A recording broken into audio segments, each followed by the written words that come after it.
Kingdom Tunes.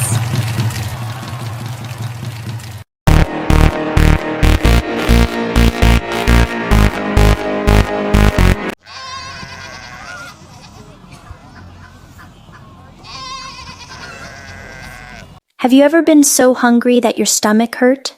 So thirsty your throat felt like sand? In ancient Israel, 3 years without rain meant exactly that for everyone.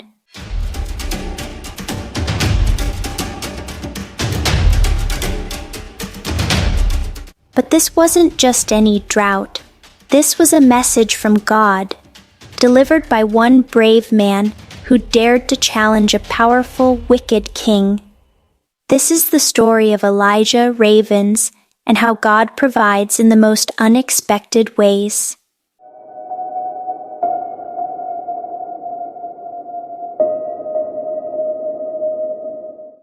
Elijah was a prophet from Tishbe in Gilead. He wasn't rich or powerful. He didn't command armies or live in a palace. But Elijah had something more important. He had the truth and the courage to speak it. The Lord has called me to deliver his message no matter the cost. King Ahab ruled Israel, but many said it was his wife, Queen Jezebel, who truly held power. She had brought the worship of Baal, a false god, into Israel, and with it came terrible practices that broke God's heart. The people grow restless with this heat. When will the prophets of Baal bring rain? Soon, my king. Our gods are powerful. They will not forget us. I don't like this talk of foreign gods. My grandfather told me stories of how the God of our ancestors provided for us. Careful with such talk. The queen has had people imprisoned for less. State your business. I bring a message from the Lord God of Israel for King Ahab. In those days, Israel had forgotten their God. The temples were empty while shrines to Baal filled the land. The people had traded truth for comfort, obedience for convenience. My king, this man claims to have a message from the God of Israel. Speak then, prophet. What does your God say? As the Lord, the God of Israel, lives, whom I serve, there will be neither dew nor rain in the next few years, except at my word. How dare you threaten your king? Seize him! God's timing is always perfect. Even a small sign can create the moment his servants need. Find him. Bring him back. Elijah had delivered God's message, but now he faced a problem. He had just made enemies of the most powerful people in the land. Where could he go? How would he survive? Lord, I've delivered your message. What now? And God, who never abandons those who serve him, spoke to Elijah's heart.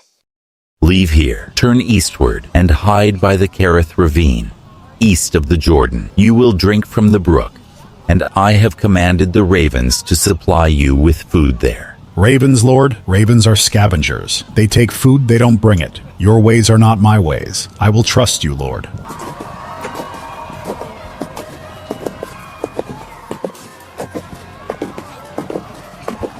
The king wants this prophet found immediately. Search every house, every street. Sometimes following God means leaving behind everything familiar and comfortable. For Elijah, it meant leaving civilization itself. For days, Elijah traveled eastward toward the Jordan River. The land grew more barren with each passing day as the drought began to take hold. The drought has already begun, just as God said. My own words are causing my thirst. Water, the Cherith ravine. The first part of God's promise was fulfilled. Here was water in a land beginning to parch under the curse of drought. But what about food? What about those ravens? I'll trust you, Lord. You've guided me this far.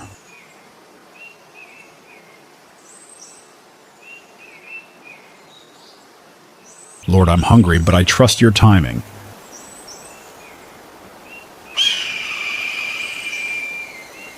Could it be? Lord, you are faithful. Ravens are scavenger birds. Normally, they take food, not deliver it. But when God commands, all creation listens. Not how I expected my dinner to arrive, but I won't complain. That evening, and every evening and morning after, the ravens came.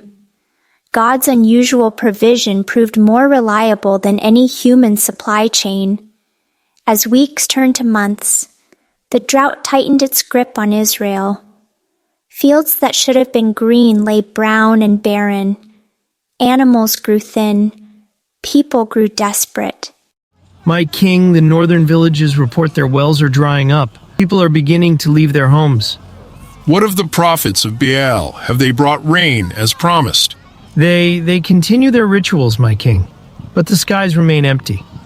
Double the offerings to Baal. The gods must be appeased. And what of this prophet Elijah? Has he been found? No, my king, we've searched everywhere. It's as if he vanished like morning dew. Find him. He claims to control the rain. He must be made to end this drought. Meanwhile, Elijah's faith was about to be tested even further. For while the ravens continued to bring food each morning and evening, The brook is shrinking. Even here the drought takes its toll. Lord, you brought me here to this brook for water, but if it dries up completely... it's one thing to trust God when His provision is flowing abundantly. It's another when that provision seems to be drying up before your eyes. You continue to send the ravens with food. Surely you have a plan for water as well. Day by day, the brook shrank. Elijah watched as his water source, the very reason God had sent him to this place, slowly disappeared. Lord, the brook is almost gone. I've trusted you this far. I will continue to trust, but please show me your plan.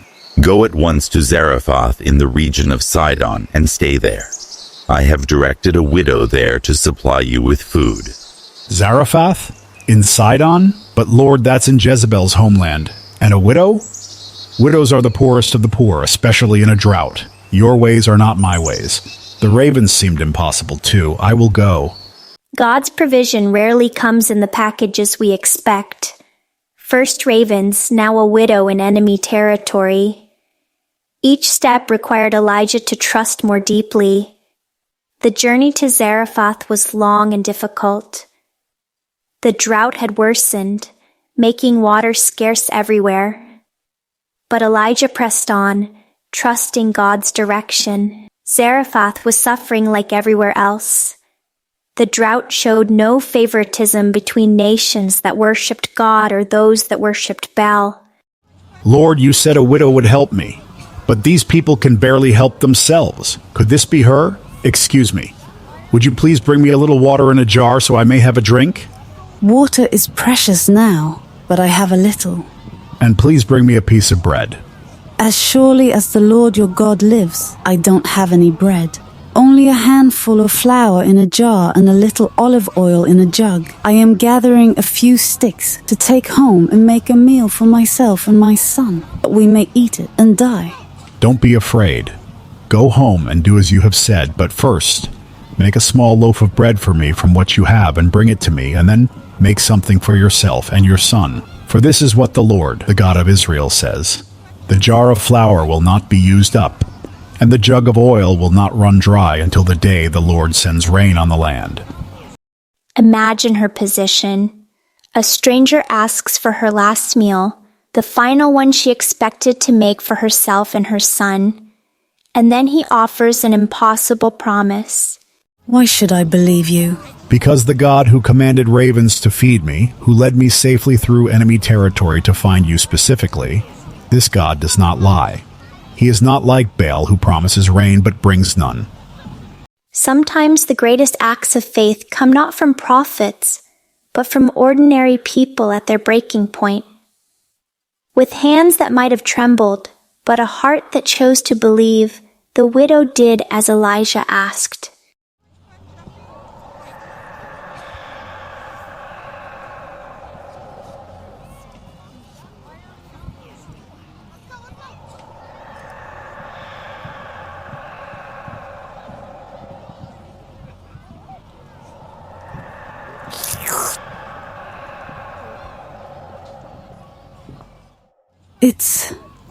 It's still here.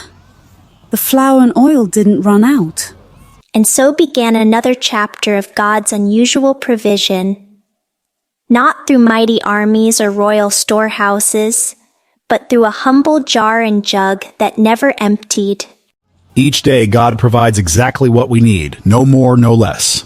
I never imagined God would care about a widow and her son in Zarephath. God sees everyone, everywhere. No one is too small for his attention, no need too great for his provision. While famine ravaged the land and kings searched in vain for solutions, God quietly sustained 3 people who trusted him, a prophet, a widow, and her son. Elijah's journey teaches us something precious about God's provision. It rarely comes in the packages we expect. God had said in Psalm 34:10, "The young lions suffer want and hunger, but those who seek the Lord lack no good thing." Elijah experienced this truth firsthand. When we face our own droughts, times when resources seem scarce and the future uncertain, remember Elijah's story. God may not send ravens to your doorstep, but his provision will come, often from the most unexpected sources, in the most unexpected ways. Whether God will provide. The question is, will we trust his timing and his methods even when they don't match our expectations? In Matthew 6:26, Jesus would later say, "Look at the birds of the air. They do not sow or reap or store away in barns, and yet your heavenly Father feeds them. Are you not much more valuable than they?" Elijah learned what we all must learn. God's provision may not always be what we expect, but it will always be what we need. As we close our time with Elijah, consider these questions with your family or friends. When has God provided for you in unexpected ways? Did you recognize it as his provision at the time?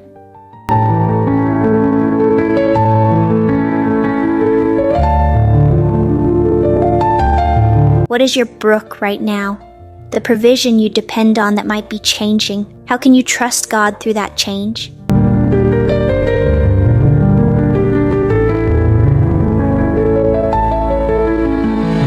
Who might God be calling you to help, even when it seems you have little to offer? Remember the widow who gave her last meal?